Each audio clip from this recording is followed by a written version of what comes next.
Hello, YouTube. We're back. Um, Not a lot of progress has been made since the last video. It's been kind of cold here.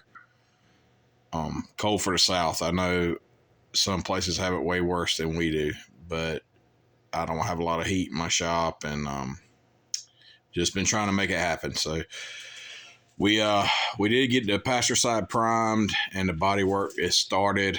It's a long way from being done. The shop's a wreck.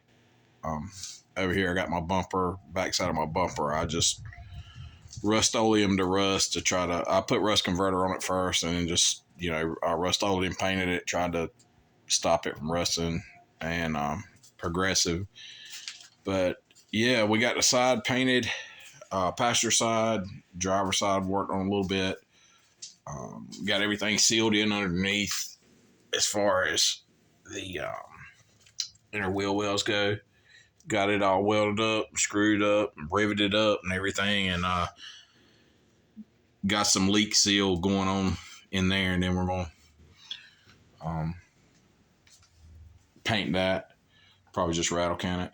Worked a little bit back here on the trunk lid for the seams here on the deck lid and the ducktail spoiler.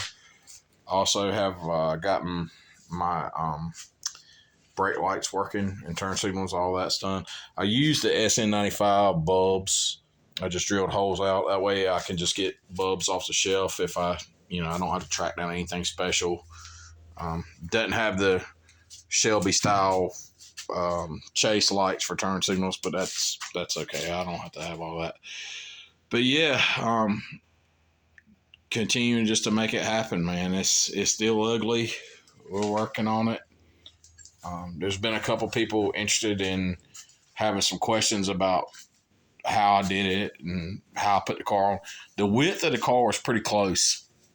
It was tight, but it was manageable. I mean, down in the rocker area, it was pretty tight. You had to cut away most of the SN95, but the factory rocker pretty much fits down right on top. You can see the floor of the SN95, and yeah, it's real tight. The dash, you do have to cut the end caps off the dash. I made that plate. I got to do a little more work with that. I'm going to put some different screws in there that'll hide, be black, and kind of dress that up a little bit, hide it a little better. But yeah, the width is good.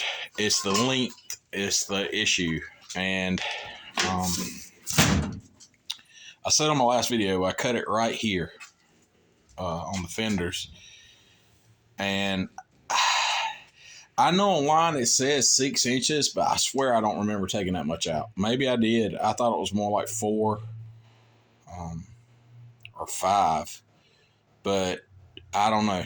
But that's where it was cut, and then the hood was cut. And everything under the hood, and it's dirty under here if I even raise this hood, folks, but everything under the hood is just 100%, stock SN95.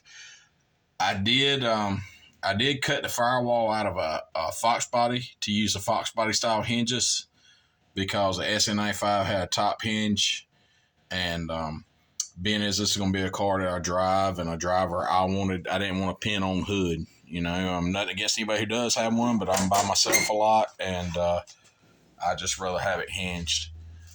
But again, the aftermarket front end, it's a Mustang. It's an older Mustangs to Fear front end. I've heard they don't make them anymore. I've heard the ones they make now are a little different. I don't know.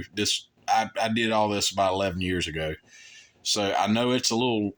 That front end makes the front a little longer, so we had to take less material out of the hood. The hood I ordered, I remember, was a standard Mustang hood, not a Shelby hood, because the Shelby hood would be extended, and then that would just be more material to take off. So with the scoop and everything, I wanted to keep it, as small a section as I could. And I had the piece laying around here somewhere that I cut out, but I don't know where it's at now. But I know that piece wasn't but like 3 inches.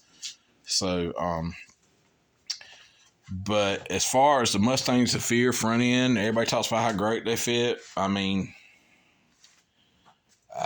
I don't want to. I'm hesitant to say it fits great. I'm hesitant to say it fits horrible because these are aftermarket fenders, and I'm putting it on a different chassis. But there was some gaps and stuff, and there's some issues here. It's it's low, it's high here, it's low there.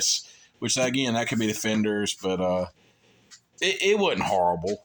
I don't know if it's any better than anybody else. So I mean, you get into this stuff, you're gonna have to work it all anyway. So. But yeah, here's where we're at. There have been some interest in wanting to know more about it, and I wish I could remember more. Like I said, I started this project about 10, 11 years ago. It actually come up in my Facebook feed this morning. I was putting that quarter panel on 11 years ago today. Or that's when I posted it. I don't know if I did it today, 11 years ago, but it was probably pretty close to around that time because it was fresh metal. But taking entirely too long to get this done. But, that's life. We're doing it now. We're going to be on power tour. And clean up the brakes a little bit. One thing is track width. I wanted to bring that up. I'm going to have to run for my wheels, I'm going to run this 3/4 spacer to get the wheel out, because without it, it seems like the back wheel's tucked in a little bit much, and the front wheel is out a little bit. But that's just because of track width of the SN95 with this body on it. As far as the bottom, some people have said, does it hang down low or blah, blah, blah. It don't look, it don't look horrible to me. I mean, it's on jack stands right now, but I know some of the guys with the later cars had that big, with the newer cars, like the 2015s and stuff, they have that big area at the bottom, and there might be a little bit under there. I know there's a little bit, but it ain't nothing bad to me. I can deal with it. Most people aren't looking under the bottom of the car anyway. So, but yeah, I just want to keep a video up to date and show everybody what I'm working on. I'm fabbing up the lower grill support right now. Like I said, that's how I work. I know a lot of people go crazy because the shop's a wreck, but I'll work on this, and while the Flex Seal's drying in the back there, I'm up here working on the front a little bit with the grill, and I got some stuff to do inside. But one-man shop, I jump around. That's what I do to kill some time and enjoy myself out here. So hope you guys, this motivates some of you guys to stay on it, man. It's been 11 years, but they ain't gonna get done by themselves. So just don't give up. Keep plucking away. And sometimes it takes, for me, like a goal, like Hot Rod Power Tour was my incentive that's what's gonna take to make me have it, to do it. So get off my ass and do it. So maybe this video helped inspire somebody to go ahead and get back on their own project or start a new one. But thanks for watching. Thanks for all the people that subscribed. I'm just a one-man show out here, and I'm not really doing this for YouTube. I'm just doing it to motivate myself and have fun. But I noticed that some people have subscribed since the last video, and I appreciate that. So, yeah, that's going to do it for this one. See you guys in the next one. Thanks.